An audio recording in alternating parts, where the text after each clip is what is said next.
We've come now to our Friday feature movie spotlight, where our film critics give us their recommendations on what to watch over the weekend among the latest releases here in Korea. And so let's bring in our film critics now. First, we have with us Darcy Paquet. Darcy, hello. Hi, good to be here. And we have Marc Raymond here with us as well. Marc, hello to you too.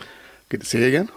Okay, so no major Korean release this week as the local distributors are avoiding the big Hollywood blockbuster in the cinemas at the moment, which we'll get to in a moment. But first, there is out at the cinemas an independent documentary which we're looking at first. It's called K Number, and it has the same transliterated title in Korean, K Number. And it's not a reference to K-pop or any other Korean cultural phenomenon. It actually refers to something more unnerving. It refers to the identification number that Korean adoptees received when they were sent abroad as children. And so, yes, this documentary focuses on Korean adoptions between the 1960s and 1970s, around that time. Darcy, this is your pick this week. Can you tell us more about it? Yes, this movie, it debuted at the Busan Film Festival last year, where it won the Documentary Audience Award. And, there have been a lot of documentaries and feature films about adoption that have come out in recent years. And, often they're made by adoptees themselves. They're kind of based on their own personal experiences. And this film's a little different because it focuses more on the bureaucracy in Korea that oversaw those adoptions. And so the director, Cho Se-young, who's not an adoptee herself, she meets with quite a few different adoptees from various countries who've come back to Korea, kind of looking for answers about their roots and their past, but who are facing kind of a lot of hurdles as they do so. Right, this is an issue that's made a lot of headlines, both domestically and internationally in recent years. And often it is an issue that starts with individual stories. What kind of people are featured in this documentary? I mean, there are quite a few, but I think if there's a main character to the story, it's a woman named Miyoka, who's made multiple trips to Korea from the US, looking for information about her birth mother in particular. And, this time she's found a women's group named Bennett that helps adoptees do these kinds of searches. But even with their help, it's extremely difficult to get, government agencies to cooperate and to get the documents that she wants. And even when she gets the documents, like the details are kind of different from document to document, suggesting that, something was going on back then. And the film, it also talks about an estimated 20,000 adoptees who were sent to the US and whose birth parents never finished the process of naturalizing them. And so they don't have US citizenship, they don't have Korean citizenship. Some of them have been deported, and, it's a really kind of unnerving situation there. And then there are also some interviews with people who've been adopted in Korea and who've searched for their birth parents. And so we get multiple perspectives on the issue. Right, so there are quite a lot of stories then that the film depicts, but it says something about the broader picture as well, right? What does it tell us about the system that existed at the time, and is it effective at getting that message across to the viewer? As you watch the film, it's impossible not to get angry because, the way that human lives were treated within this bureaucracy, it was very irresponsible, it seems. Adoptions were a particularly lucrative business for South Korea in those decades. And the government seemed particularly eager to kind of send abroad children of unwed mothers, for example, or mixed-race children. And legally, children were not supposed to be sent abroad unless they were orphans. But it seems that many documents were forged in order to, claim that a child was an orphan and to expedite these adoptions. Then, Korea was also the only country in the world where you could adopt a child without actually coming to the country to take the child. It's referred to in the film as sort of like a mail order adoption service. And basically, we had this system back then. Now many of the adoptees are, they're adults. They quite naturally want to know about their background and, they want to connect with their homeland and their birth families to the extent that they're able to, but you know, they face so many hurdles when they come back, and you know, it just seems that as a nation, Korea hasn't really come to terms with the consequences of this system that existed back then. Does the film cover anything about how the government has responded, or how the adoption agencies have responded, or is this, I'm guessing, not what the films are really centered on? It has. I mean, there was a lawsuit that took place a few years ago, and a case where an adoptee was deported because he didn't have his citizenship, and you know, he sued the Korean government, saying that basically they didn't follow through on their responsibilities, and that he ended up becoming a victim as a result. And you know, it took 5 years to get a decision, and then the decision itself was quite disappointing in that it didn't hold the government responsible for any of this. And you know, adoption agencies, it was entirely private companies that kind of oversaw the adoptions.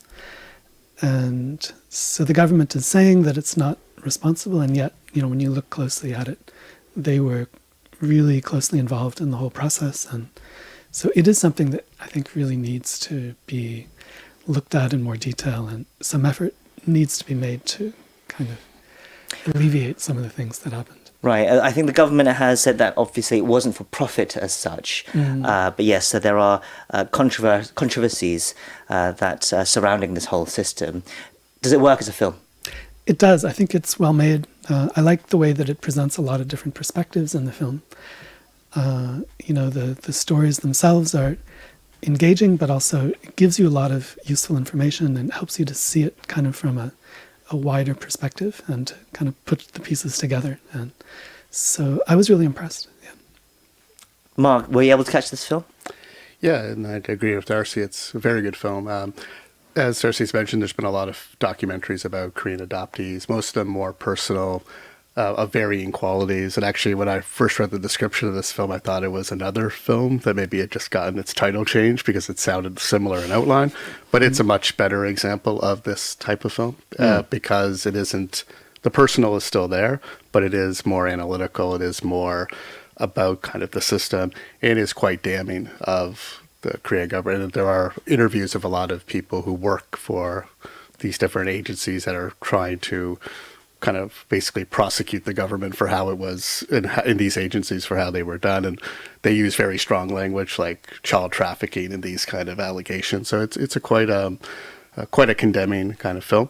But I think a worthwhile one, and one that, yeah, as Darcy also said, will make you angry when you watch it, but is very compelling. Like even though the movie's almost 2 hours, it goes by very fast, has a really, and just because the stories are so compelling, and like you said, the emotional tone is still there, despite the fact that it's a bit more distanced than the purely personal stories you often get with these adoptee stories. Interesting. Is it finding much of an audience here in Korea during its release, Darcy? So it was released a week ago, and it sold 5,000 tickets in a week, which is actually quite good for an independent film. You know, I think that this is the kind of film that will stick around in theaters for a while, and so it may accumulate tickets, you know, as we go. And so, you know, it's not a box office hit. It's not going to break out and become widely known among the public. But I think that they have to be happy with how it's doing so far. Well, once again, it's called K Number and is out now in select cinemas here in Korea.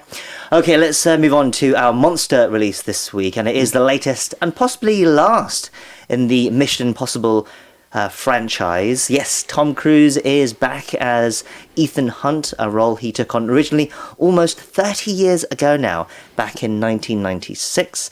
The full title is Mission Impossible: The Final Reckoning, and has the same transliterated title in Korean. Mark, this is yours this week. What can you tell us about it?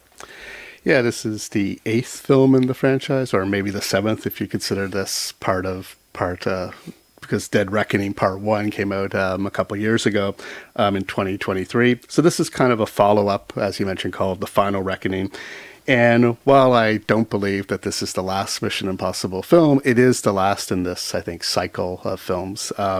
The accumulation of this, as you mentioned, almost 30-year Tom Cruise, Ethan Hunt kind of arc. And in particular, the first hour of the film features, to many critics' chagrin so far, a lot of flashbacks to earlier episodes in the series, and trying to basically almost like create, I don't know, like an MCU style thing where it's like all this was planned from the very beginning when it clearly wasn't. They're just trying to stitch it together so it feels that way. And then eventually, after that first hour, we get to the main plot where the villain is the same villain of the last film, which is basically an AI called the Entity, and which is a threat both on its own as well as the fact that it is so powerful. If somebody controls it, they could kind of control the world. So basically, Ethan Hunt and his crew, most of which return from the previous films, are in a race against kind of other competitors and the government. All of this is really just an excuse to watch Tom Cruise do stunts, which is eventually we get to over the last couple hours. There's a couple of big action set pieces, and it features the same cast: Simon Pegg, Ving Rhames, Haley Atwell from the previous series, right? And many of the same villains repeating as well. So it is this kind of final chapter in this, cycle, let's say. Right, so I understand that this has been getting pretty mixed reviews because of that first hour in particular that you mentioned. That has been poorly received. But what did you make of it overall, though? Did you enjoy it, and is it a worthy final chapter to at least this part of the saga? Yeah, it's kind of yes and no. It is the weakest in the franchise, but at the same time, I think this is one of my favorite of these kind of franchises. So I think there is still a lot of entertaining moments in the film, but the first hour is a major weakness. And I think just overall, because it's trying to be the last kind of accumulate the series, it's not only the first hour, but especially towards the end, there's a lot of speechifying about how great Ethan Hunt is and what a savior he is, and which you don't really need, because the film is showing you. It's really much telling you instead of showing you, and all we really, really want to see is, like I said, Tom Cruise do these kind of stunts. So that was kind of disappointing, but there are a lot of good action scenes. There's some good supporting characters. I particularly liked Tremel Tillman, who has become kind of famous from the TV show Severance. He's really great. And so that's when the movie is really, and in the franchise overall, it's effective because of really good stunt work and because there's chemistry amongst the people, amongst Ethan Hunt and his crew. And that's where the film is good, but there's a lot of a lot that isn't. So it's a very mixed film, and hence the mixed reviews, I think. I see. But yeah, I think if you like the franchise, you will at least like some of the film, even if I don't think it is a disappointment in terms of the overall quality of the franchise, because it's one of those franchises that has generally gotten better over the years. I think the last 2 or 3 films are better than the early versions of the early series, but this one is, I think, a drop off for sure. But Darcy, still go see it in IMAX if you are going to see it, but it is a bit of a decline. Yeah. All right, Darcy, I heard you chuckling a little bit. I'm thinking you agree with some of the points that you made there. Yeah, I think that it's really good at staging action sequences, and as Marc said, the interactions among the team are interesting. But personally, I have an issue with the way that the director films dialogue, because there are a lot of scenes where there are a whole bunch of people in a room, and they all kind of complete each other's sentences, or they speak in different sentences that all kind of come together and in a way that feels really unnatural. And and when they start to explain things, then the whole film, it does feel very kind of explanatory. It loses a lot of its energy. The cast, it is so good, and it is quite a long film. It's almost 3 hours. So, we say the first hour is really bad, but that's only a third of the film. So wow. Okay. So it is long then. Yeah. So I also like this series. I think that, but yeah, it does seem to be a conscious decision to kind of create these connections between the films, I think, following Marvel's lead. And, that may not have been the best strategy. Okay, so that was Mission Impossible: The Final Reckoning, and that's where we're going to have to leave it. Mark, Darcy, thank you for your reviews, and we'll talk to you again next time. Take care. Thank you. Bye-bye.